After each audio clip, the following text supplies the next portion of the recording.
For Beso PLC to invest the available funds. All right. So how should we determine? All right. How should we? Can you believe that? Muila sounds like a lady. Mr. Muila, are you a man? Sounds like a lady. Can you say something again?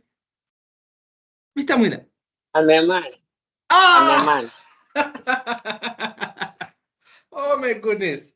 He's a man. Man with a vision. Oh my goodness. Mr. Malenga is laughing at you. Can you believe that? So what we have is a beautiful exam question on Beso. And guys, when I'm feeling good, you're going to feel good, okay? So this is an exam question on capital rationing. This one is so sweet. And why it's nice, it's because the examiner has a tendency, people, of making you, look like idea what you're doing when actually you do have an idea what you're doing. So now in this context, I'm going to be a good guy and I'm going to show you the requirements. The first requirement says, could you please determine the best way for Beso PLC to invest? Oh my goodness. For Beso PLC to invest the available funds. All right. So how should we determine? All right. How should we determine the best way to invest these available funds? So we're going to do that very soon. So I'm just inviting people from SPO to just log into this one, because I've just realized this is one of the things that we need the SPO class to also be able to learn, because it's the same topic that we do in SPO as well. So I've just sent to the SPO team so that they too can come and enjoy with us. Okay. Okay, great.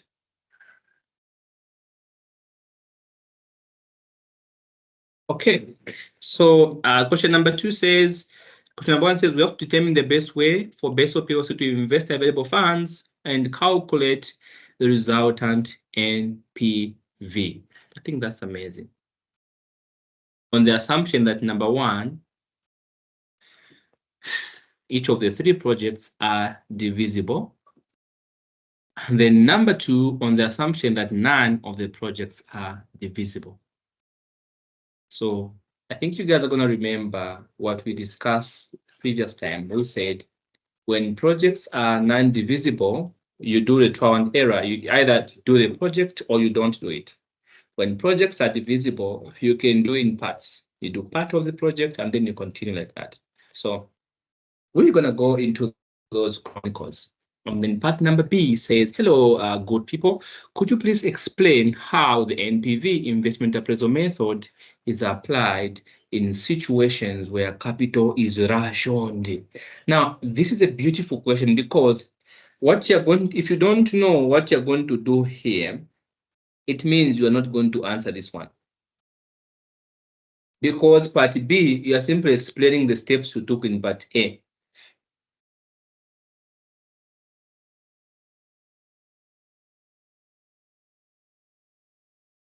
That's what it is. So what you are going to do in part A is what we'll come and explain in part B. This was a 3 mark. Part number C says, discuss the reasons why capital rationing may arise. Again, in the book and in class, guys, I gave you the 2 different ways in which capital ration may arise. And we say, sometimes capital rationing may arise because of hard, economic factors. So those are external factors. There's soft, there's internal, factors, but also there's external factors. So we had soft capital rationing and we had hard capital rationing. Soft is internally generated, hard is externally generated. And we give examples of having no track record, and things like that. A lot of things, you have no collateral, no reputation, So we talked about hard capital rationing, just maybe economic factors, higher interest rates. So all those things, bits and pieces. So on soft capital rationing, we talked about internally generated. It could be you have morons running your business, incompetent management, and stuff like that. So we'll talk more about this as we answer the question.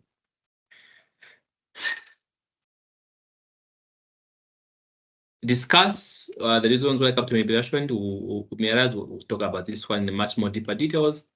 And then discuss again the meaning of the term relevant cash flows. Now, remember, guys, as we are discussing, what we will not do, we will not go and copy and paste what we learned in the class. For example, lack of track record, lack of EI.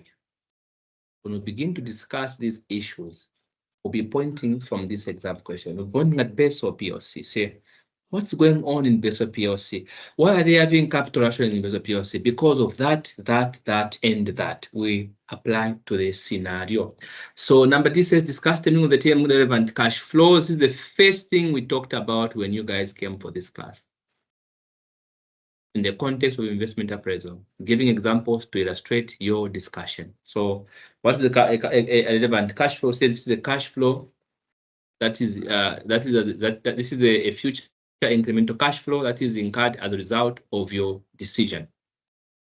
And we gave an example of the question that we did where the fixed cash flow, all right, that was relevant because we had incremental fixed cash flow. We talked about these things a lot. So we're gonna go back and discuss these. So beautiful, beautiful question, people. Let's face it. So amazing. So now we say, okay, fine. We are tired of looking at the requirements. Let's get into the business. So I'm gonna go and do the first one first. Okay, determine the best way for BESO PLC to invest the available funds on these two assumptions, 1 and 2. Yay. Let's begin with 1. On the assumption that each of the 3 projects are divisible. Let's look at this from this context. So we have an example. We have a company called BESO, and we are being told that BESO is reviewing investment proposals that have been submitted by divisional managers. Okay, so in advanced management accounting, I enjoyed the topic divisional management because it really brought a lot of things to life. It made me appreciate accounts so much. The autonomy that divisional managers are given, I also came to appreciate gearing more, operational gearing more, financial gearing. I came to appreciate, the return on investment more, the residual income more because of that topic. So I enjoyed advanced management accounting. So now here we're being told divisional manager have given you some proposals. So the investment funds of the company are limited to how much? 800. So we are going to rationalize this amount because the capital is limited. So we're going to rationalize this amount. This is limited to 800, right? So the details of the 3 possible investments, none of which can be delayed, have been given to us. What that means is either you do it or you don't. If you don't do it, someone else will do it. No one was going to wait for you. Project number 1. Here we're being told. Now I want you to pay attention, people. This is a very, FM is so easy if you just observe it. It's extremely donglistic, very straightforward. And if you're observant, you're gonna love this. And this is the same question that the SBA, SBO examiner likes to bring and toss people around and stuff like that. To calculate stuff and things like that. So what we're gonna do here, I'm just gonna come down here and we say, project number 1, because there are 3 projects of, as you have been told. Number 1 says an investment of 300 in workstation assessments. So the first project, we need to invest how much? 300. Oh, that's fantastic. In what? In workstation assessment. But here's the thing, guys. If you're going to make an investment, what's your benefit? Because here's the thing. When you're rationalizing capital, the thing is you want to put your money into an investment that gives you the highest benefit. So what's my benefit? So each assessment would be on an individual employee basis and would lead to savings in labor costs from increased efficiency and from reduced absenteeism due to work-related illnesses. So, that's our benefit. So we're being told this investment is going to lead into a lot of labor savings. So saving labor costs because Our employees are going to be more efficient.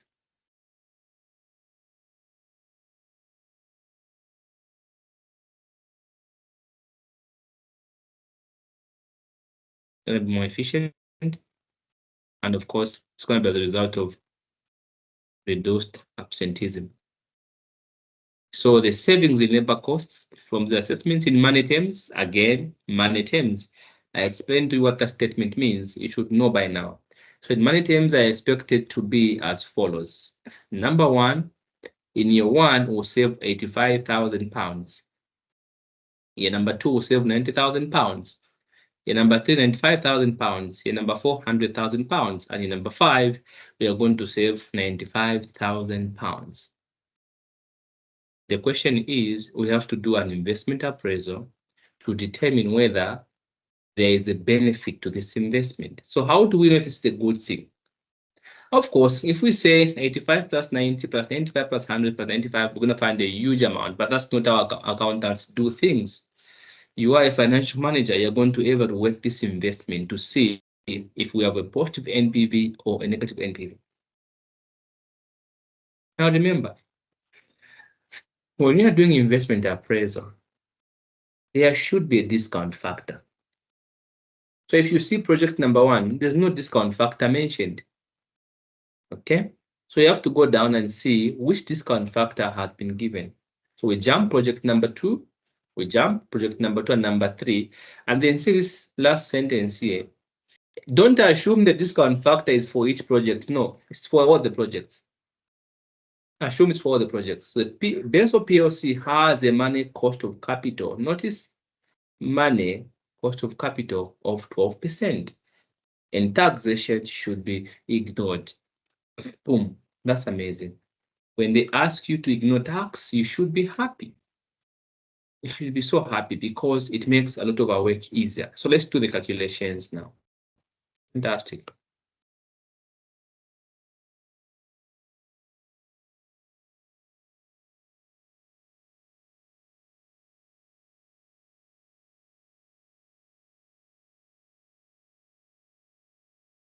So now here, our work has been made much more easier than we thought. So what we're gonna do now, we're gonna just come down here, we make the format. So we can appraise the first investment. So as you do your calculations, make sure you do project by project by project. Don't do them at once. So we go with project number one. We know discount factor is 12%. And those are the figures that we have for project number one. So I'm just gonna come down here and say, okay, guys, let's go to our answer sheet. And then we're gonna make the format. So project number one here. Okay, years, how many years is the project? Project number one is about 5 years. You can see it's a 5 solid years. So we make the format and we put project number one. Of course, here's number 0, 1, 2, all the way to 5, baby. We have that. I know we're not going to put here number 6. Do you know why? Because we are being told that tax should be ignored. If we had taxation, we would have added here number 6 for tax. But in this question, there's no tax. So somebody might be saying, but last time when we did the format, we had years like this. Then we had 0, 1, 2, 3, 4, 5. Man, you can do whatever you want. If you want, you can make the format like this, or you can do it like this. I make what I feel is going to be easier for me in each particular question. So it's no problem. So now here, this format becomes easier because there's no much information. This one makes sense if you have a lot of information. Like you have taxation, you have savings in taxation, you have inflation, you have all this kind of stuff. But this one was a very simple. There's no much information. So the cash flow that we needed in year 0, because now see what we are told. We are told that an investment transit in workstation is required, right? Now notice we are told this is in money terms. Okay. Yeah. These are labor costs in money terms. Okay, and the discount factor also is in money terms. So now here, what we do, we come down here, we say, okay, fine. Now, what we have is what we have now. 300 is the cost. What is the discount factor? 12%. For year 1, it is always, for year 0, it is always 1. When you multiply the present value is 300, no problem. Now we have to discount the savings in labor because we are being told that this investment is going to result into savings in labor costs, and these savings are being given to us in money terms. Right now, they are like 85, 90, 95, 100, and 95. We have to discount those factors, those numbers, to get their present values. So we copy these things the way they are, and then we paste them on the format. We come down here, we post 85, 90, 95, 100, and 95. And we begin to discount them at 12%. That's the money rate we've been given. So now here we have the discount factor 12% in year 1 is 0.893, and for year 2 is that, and that. So now what is going on here is this. So what we have a simple problem. And the problem that we have, we just have to now multiply this one, we multiply by 75.89, which gives us some figure. Oh, can you believe that? We multiply this by that, it gives us that figure. This by that gives us that figure. So simply multiply the numbers, we discount them, we get those numbers. So now we have, of course, these numbers here. So what is happening here now is that all we have to do now is simply total up these things. So we can now bring these ones here. So we can total up this one and bump, we total them up. Okay, how much is our figure when we total these things up? We are going to find that when we total these things up, our total value is 332.7. So notice our saving is higher than our cost. Okay, so our saving is higher than our cost. And that is what is happening here. Our saving is higher than our cost. So what we have is an NPV of 32.72 pounds. This is a positive NPV. It's a good thing, which means we can invest in this project. If we invest in this project today, our shareholders are going to become wealthy by 32.72 million. And guys, that's the most important thing as of now. So if there was just one project, we could have said, we would have advised them to go ahead and invest. But for now, notice we have been given 3 projects. We want to compare the 3 projects to see which one is the best so we can put our monies into it. That is what is currently going on. So what we do now here, we're going to come down here. We say, okay, fine, let's go back to compare project number 2. So number 1 is done. We have a positive NPV. We're excited, but are we going to get more excited when we go to project number 2? So number 2, we are being told, okay, fine. An investment of 450,000 in individual workstations for staff that is expected to reduce admin costs by 140,800 pounds per annum in money terms for the next 5 years. So again, now notice here, this question is much more easier, not what we're from doing, because now what we have is a fixed amount every single year for 5 years. In this case, we are okay to use the annuity factor. It becomes faster and quicker. So I'm going to show you both methods here. So the first method, we are going to say, fine, let's go and put this thing. Of course, the discount factor still remains the same, 12%. That's the money cost of capital. We're giving numbers in money terms, no inflation. Fantastic. So what we do, we come down here, we say, fine, let's do the format. Now, for year number 2, for project number 2, we use the annuity factors because we have years 0 now. We have to invest 450 now.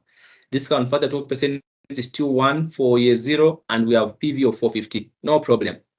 But notice from year number 1 to year number 5, we have 140.8. So 140.8. So now we are going to say, what is the annuity factor for 5 years at 12%? We have 3.605. We multiply by 140.8, we get our figure 507.6. Then our NPV in this context, you can see our benefit is more than the cost we are incurring. So our benefit is higher than the investment. So we have 57.58 as NPV. So if we invest today, our shareholders are going to be worth by 57.58 million. That's a lot of money. So we are excited at this point. Okay, fine, fantastic. This is cool. So what do we do next here? What we do next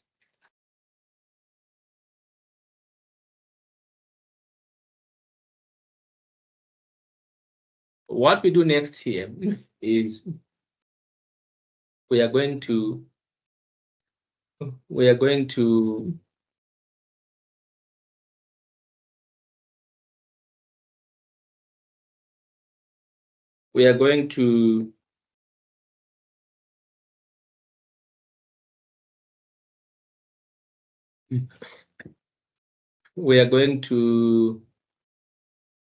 simply park this project and then move forward. So now we know if we are to invest between the two projects, between project number 1 and project number 2, obviously we are going to go with project number 2 because the NPV is much higher than project number 1. For now, we are happy with project number 2. Okay, now let's go to project number 3. Okay. Project number 3 has got these details. Okay. An investment of 400,000 in new ticket machines. Oh, fantastic. Okay. Net cash savings are going to be 120 per annum. Can you see that again? You have 120 per annum. These are expected in current price terms. Now, notice here, when you see current price terms, you should understand that's going to be something to do with inflation, people. Okay.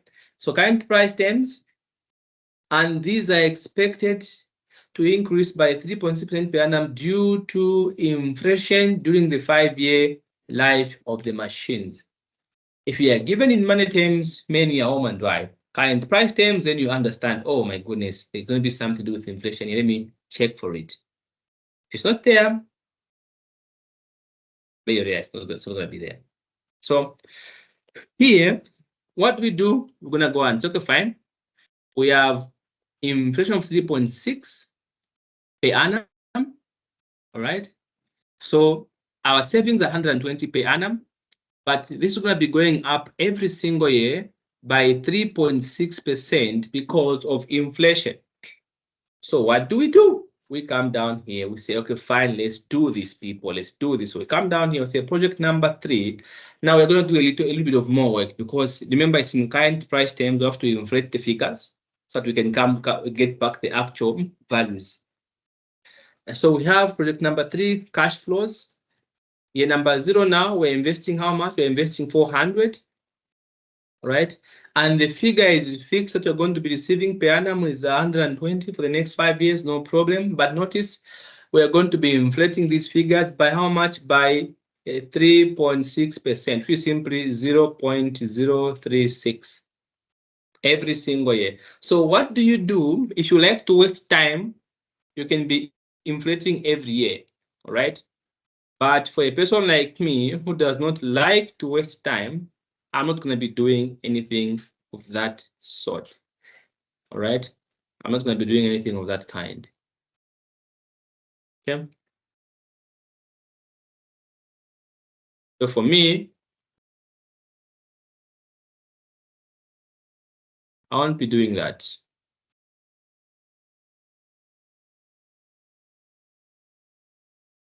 Okay, great. I'm trying to make sure that this thing.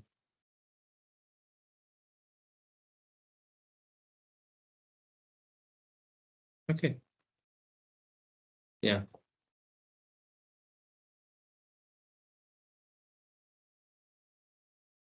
Okay, great.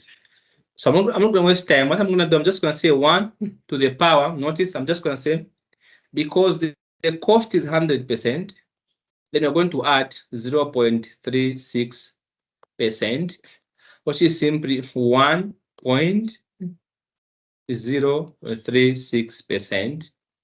And then you're going to be raising this one to the power 1, power 2, power 3, power 4, power 5. Like that. So we simply come down, you say, okay, fine, 120 multiplied by 1.036% to the power 1, we get this figure in year 1. All right, and then year 2, year 3, year 4, year 5. Now these are the actual cash flows as at now. Okay, these are this is now what that translates into as at now. Now what do? We're going to multiply now this figure by 120. So this figure by 120, that figure by that, by that, by that, and by that. So we can get that, that, and that. Wait a minute. Wait a minute. Let me do this. Wait a minute. We're not getting that. Let me just do this. When we multiply these figures by that, all right? Remember, the question is not yet done. We also must multiply now by the discount factor, discount factor, discount factor, discount factor. Then we're going to get that, that, and that. This is the format, people. So we get the 120, we multiply by 1.036 to the power 1. It gives us okay.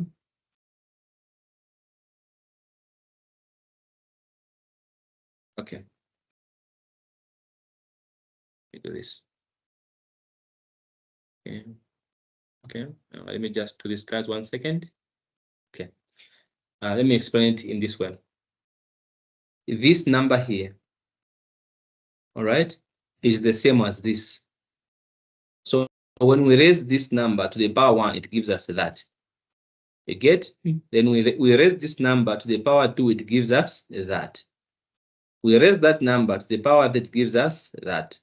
We raise this to the power 4, we get that. So we are simply raising this one to the power, number of years corresponding here, to get those inflated figures like that.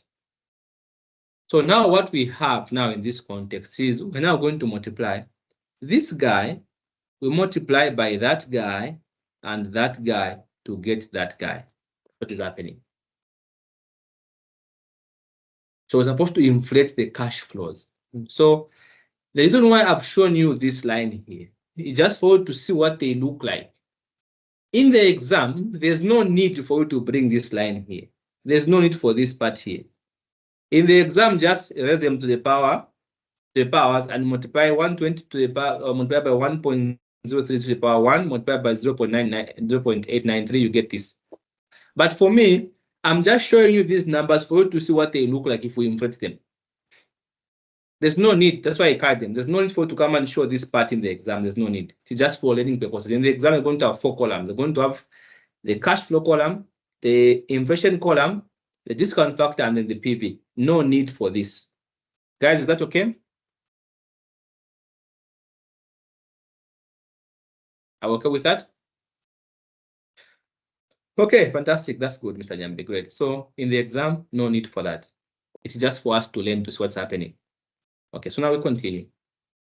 So I'm going to come down here and I'll say,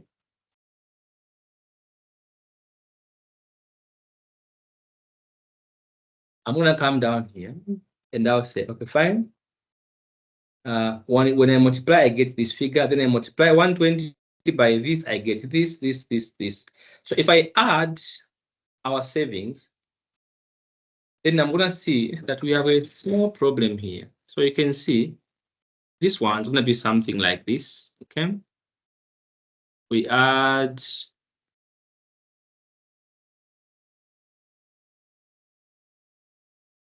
okay. So if you see that, just to do that, we have 400. Okay, notice that's our total there. If we add those numbers together, we are getting that total there, okay? 477.8. So if we get that number, we remove from this one, of course, we have the 77.8. It's 76, but it's 8, you round it off. So you can see that the project number 3 gives us the highest NPV of all the projects that we have, which means if we're going to invest, basing our investment on the NPV, project number 3 will be the first one to put our monies into. If this was a normal NPV calculation, would have just said, let's pick project number 3, period. Because if we invest in this project, we are going to be worth by 77.8 million as of today. Now, that's not the case. Do you know why? Because this calculation is about, divisible projects, which means we have a formula, and the formula is you use the profitability index. So for divisible project, we use the profitability index, where we get the NPV, and we divide by the cost of the particular investment. So the PI is going to be NPV over the asset cost. That we can determine which project are we going to put our money first. So we have worked out the 3 projects, the 3 NPVs. Now it's our job to begin to divide each NPV with the corresponding cost of the investment to see what is the profitability index. So we rank the project according to the profitability index. The higher the PI, the higher the priority of investing in it. So I'm going to give you this little table here. I'm going to say we have 3 projects. Project number 1, we are down. What was our NPV? 32.7.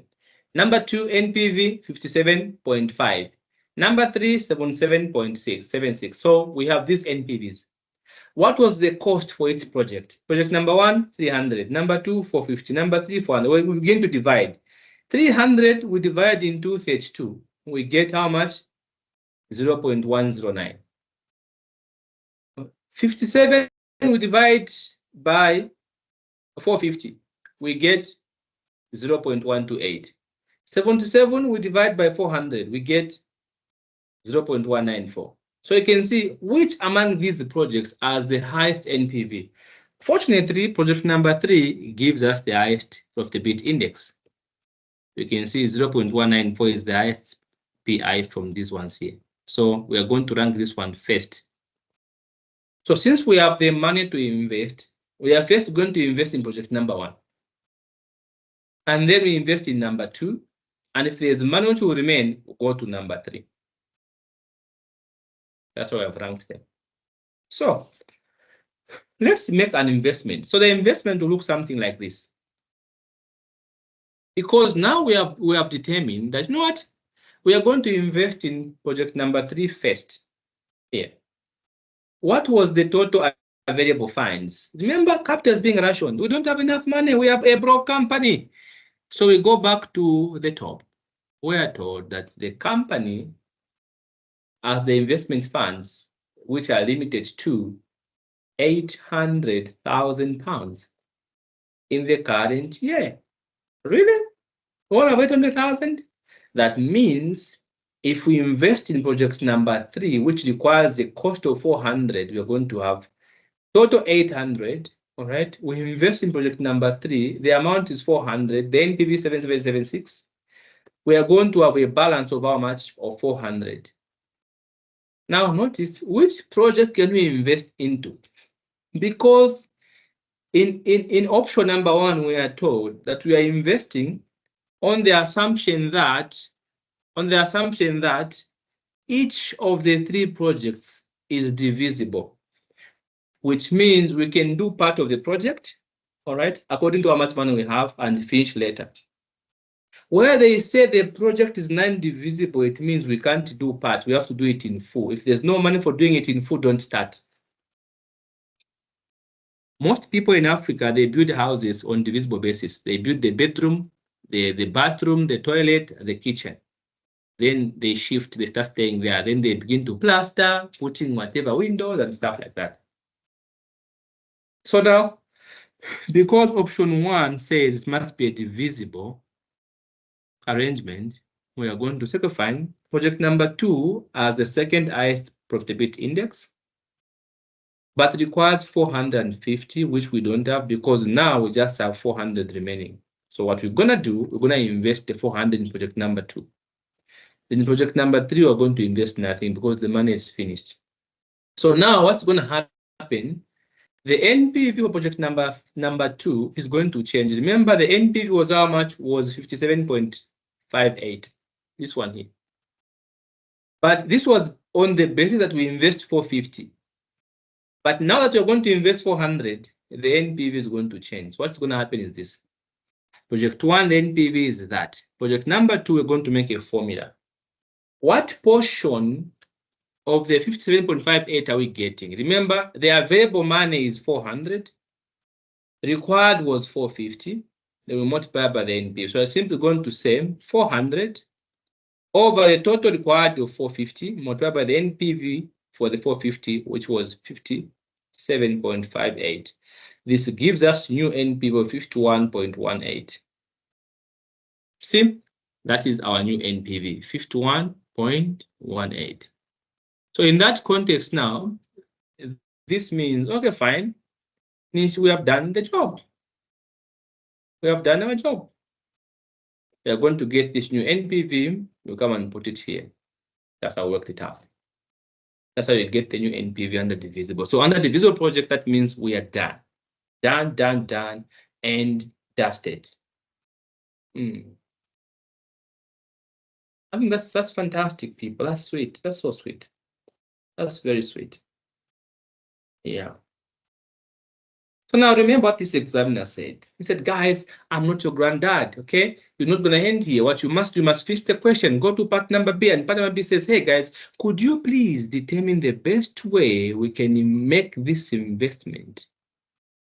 On the assumption that, number 2, none of these projects are divisible. Remember, for divisible projects, we use the profitability index. For non-divisible, we use trial and error. We simply do a combination of the projects. That's the easiest part. Trial and error is so easy. Once you do this one, man, you're done. The question is done. So we go and do trial and error. So fine. So for that assumption, trial and error simply means, guys, what you need to do, simply combine the costs of each project to see which one can fit in the available investment. So in this context, our available fund is 800. So which projects can we combine in that 800? Project number 1 requires how much? It requires 300.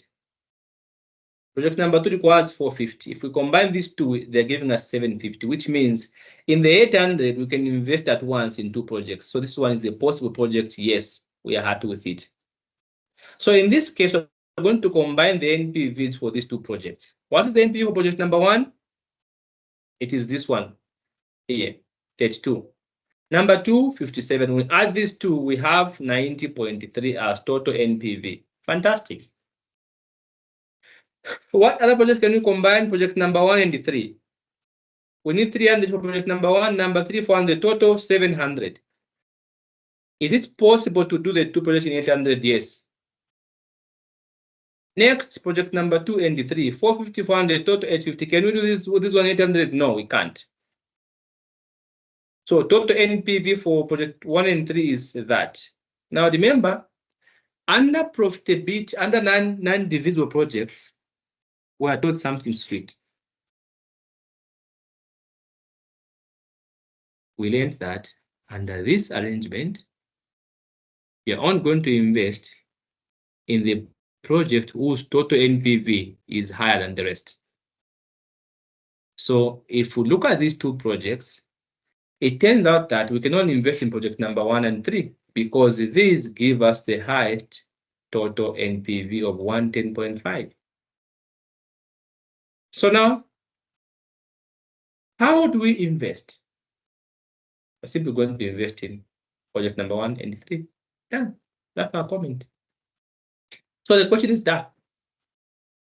So now we are going to go and do part number B, part number C. So trial and error is easy, as you guys know. It's not tough, okay? Not something tough. And I think I gave you this even last time. If you are serious about passing, know how to treat inflation, real rate and money rate, working capital, taxation, capital rationing, asset replacement, lease or buy. And fortunately, I have a question for asset replacement. I have a question for lease or buy. You can see the next question coming up, lease or buy. I have that one for you already. So we have done capital rationing. We are going to do asset replacement and lease or buy. You believe that? That's so sweet. So now we go back to the question. And now we are being asked in part number B.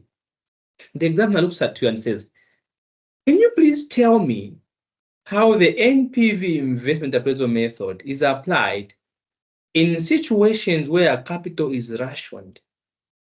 Guys, there's a human being in this class who will not explain to me what this is supposed to be. And you're going to be so shocked. There's always one guy who has no idea what just happened. The examiner looks at you in the face and says, I care about you. I have all these marks to give you. Please just tell me how the NPV investment appraisal method is applied in situations where capital is rationed.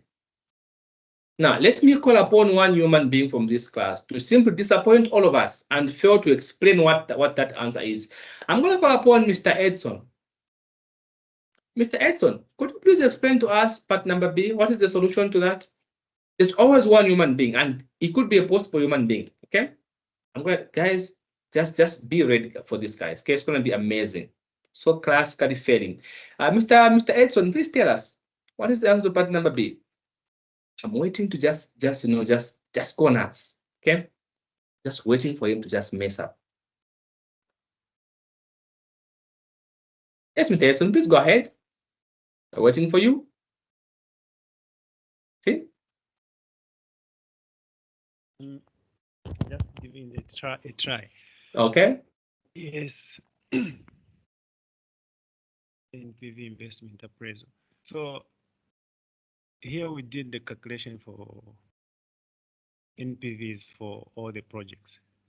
Mm-hmm. Yes.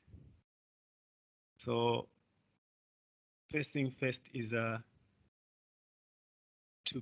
go for the project that is giving us the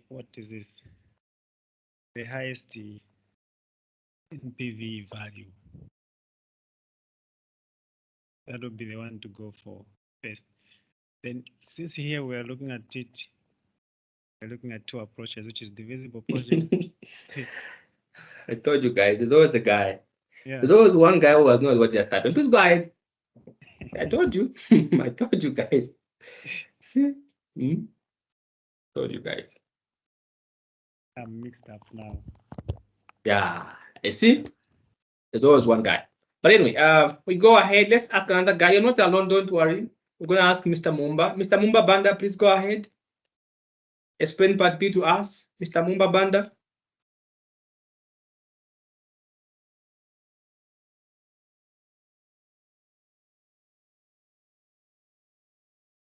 Mr. Mumba Banda.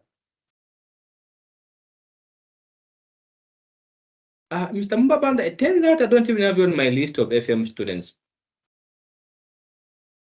Please say something. Mr. Mumba Banda, can you hear me?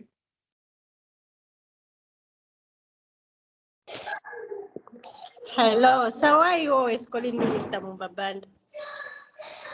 Okay, okay, so Mumba, are you on my list? I don't have you on my list. Are you sure?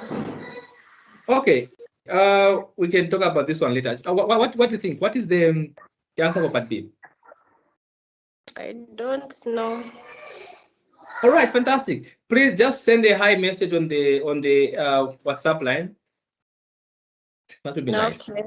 Just send it now. Please just send it now so that my admin can just, I don't know, I don't have it on my list. Okay, great. So guys, what we have another one here. Let's ask Gideon. Gideon, what do you think? The answer to part number B.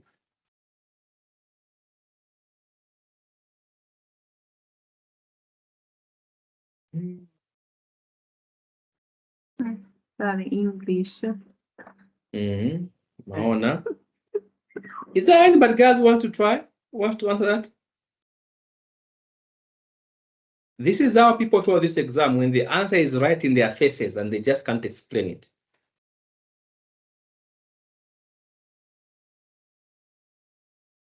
So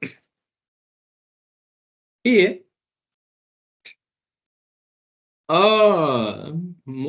Gina. Why we saved you as Regina? Huh? Is Regina your name as well? Can you believe that? You're on the list as Regina, not Mumba. Mr. Nyambe, please go ahead. Yeah, so let me also try. Please try. So my typical answer will start with defining what capital rationing is. Okay. Yeah, so capital rationing describes the situation where a company has limited resources to invest in a number of projects. So now, in order to determine which project is viable, the company uses the net present value to determine which project will bring the best benefit to the shareholders. Mm-hmm. So there are basically two methods that can be used in investing for when the capital is being rationed. That is, one under divisible projects, the other one non-divisible projects. So these under the divisible projects, we're going to use the projects with the highest NPV value, or which is going to give us the best return on the investment, to be the project where the investors' money will be invested in first.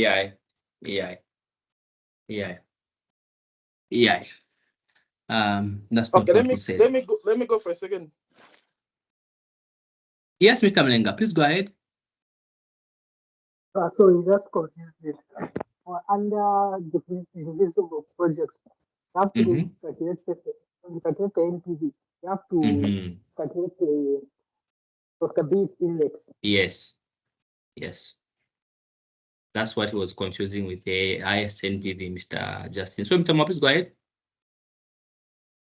So when you calculate the profitability index, you have to rank them, and then you invest according to the highest profitability index.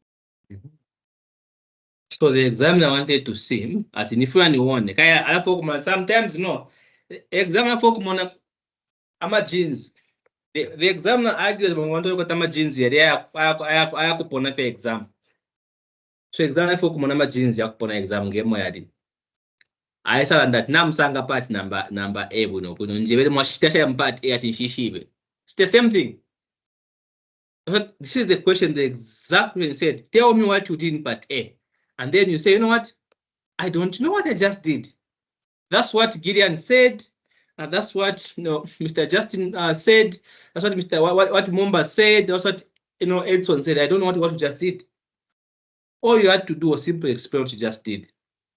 See, with NPV is a very useful tool in situations that capital is being rationed. For example, in this context, we're looking at what Beso PLC, right?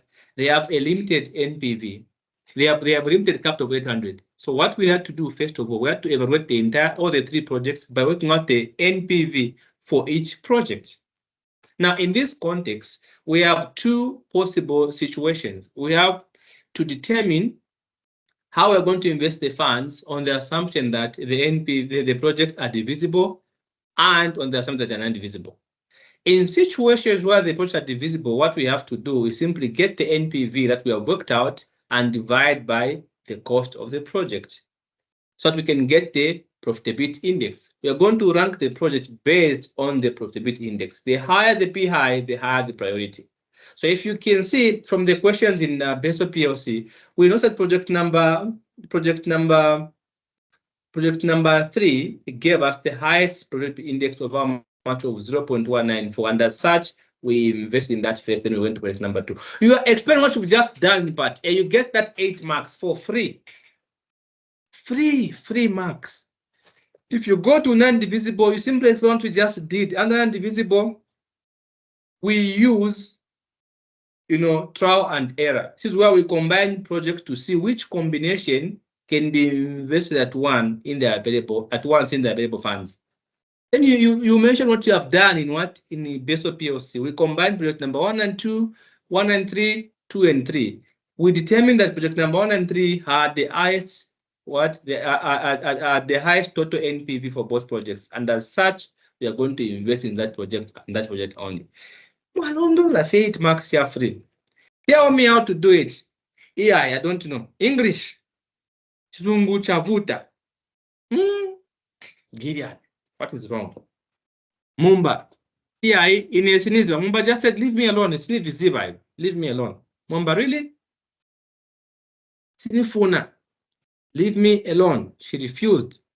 Cynthia just, put her finger on the mute button. She didn't want to say a word. Cynthia just said, what, guys, get lost, okay? Don't mention my name. I'm done here. Cynthia, really? That's your plan? Just to mute? Cynthia, how are you? How are you? Really? She was just offering a short prayer. Don't call my name. Can you believe that? Cynthia, you're terrible. So now, guys, we go to part number D. Number C, discuss the reasons why capital rationing may arise. Again, can you tell me why capital rationing may arise? Now, what is the Morgan going to do? A Morgan is going to go into the manual and begin to memorize what we discussed. There's hard capital rationing, there's soft capital rationing, then internally generated because of internal factors such as incompetent management, risk-averse management. Morgan, that's for the book. Can't you see what you've just done in this question? Capital rationing may arise in situations where a company has got a number of possible, profitable investments, but with limited capital. In this context, Beso PLC is having capital rationing because their investment funds for this year is limited to £800,000. And sadly, they have 3 investments with positive NPVs. Investment project 1, project 2, project 3, they have got positive NPVs. So in this context, Beso PLC had to do what? Had to use the NPV method to work out which project to work out the NPV of which project to determine which one's going to give us the highest PI and also under trial and error. So you could have explained from the context of your solution, not from the book.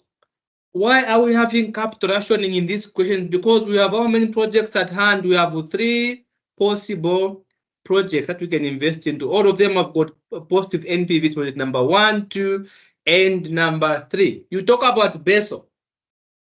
So their capital is restricted to 800,000. All right. You use this as an example. The examiner gives you more marks because you are applying yourself to the exam. Not to go and define the stuff. No. When internal factors, incompetent management, yeah.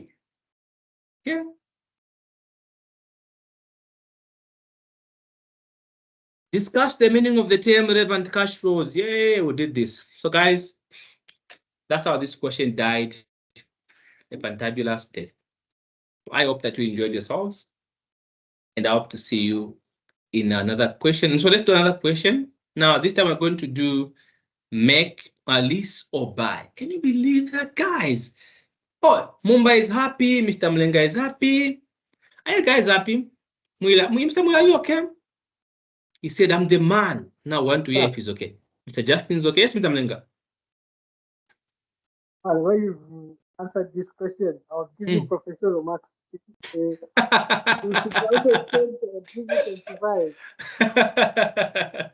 Can you believe that? He's giving professional marks. Fantastic. That's so awesome. So, guys, if you have a question, please feel free to ask. Don't feel shy. There are times where everyone else says, I'm fine, and they're not fine. Then you feel to ask. No, ask. Is there a question for me? I'll be happy to respond. Yes, Mr. Edson. Yes, maybe let's talk about the relevant cash flows. Really? Can you believe this, man? Yeah. Guys, can you believe that? It says, just talk about the relevant cash flows. Are you okay with everything? Yes, with everything. I'm okay. So he never studied. So he wants to understand relevant cash flows in one session. Can you believe that? Really? Oh my goodness. I now have to talk about relevant cash flows. Can you believe that, guys? Can you believe that? Guys, I can't believe this gentleman right now. But because I'm still a very fantastic man, let's explain to you what relevant cash flow is in the context of investment appraisal. Yay! Okay. So, relevant cash flow. Relevant cash flow, those are, let me say this, just to maybe give you a bit of some juice, okay? We'll talk about relevant cash flow, talking about those cash flows which are, number 1, directly related with the project. Number 2, they are incremental. And number 3, they are future cash flows. So any cash flows or costs incurred in the past or any committed costs which will be incurred regardless of whether the investment is undertaken or not, those are non-relevant cash flows. So if you look at the equation that we are looking at, the relevant cash flows are the 400 are those ones we are going to incur. For example, project number 3, where we need to invest 400,000. That is the relevant cash flow, because we're going to incur that cash flow as a result of our decision. Project number 1 and 3 in the trial and error, those two, 350 and 400, are relevant cash flows. Excuse me, because we're going to incur those as a result of our decision. So you must understand that, sunk costs, allocated costs, or fixed costs, fixed overheads, all those are not relevant cash flows. So remember, there are only 3 ways you can determine relevant cash flow. It must be, number 1, directly related to your project. Excuse me.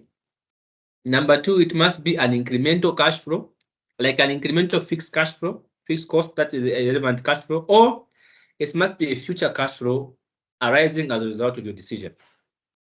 An example could be an opportunity cost, taxation, residual values, infrastructure costs, marketing costs, human resource costs. All those are what? All those are relevant cash flows. So that's what we refer to as relevant cash flow. Okay. Yeah. So yeah, I've talked about it. All he says is happy. Oh yeah, fantastic. So guys, I'm gonna go now. I'm gonna say have a good night. I'm gonna see you in our next session. We're going to do make or lease or buy and asset replacement. So today I gave you some pie, okay? Because I give pies. FM is easy if you simply follow things the way they should be followed. It's very easy, okay? But it's involving. But no. So can I go? Can I go? Oh yeah, fantastic. You guys are awesome. You're saying I can get lost. Okay, fine. Bye-bye. See you tomorrow.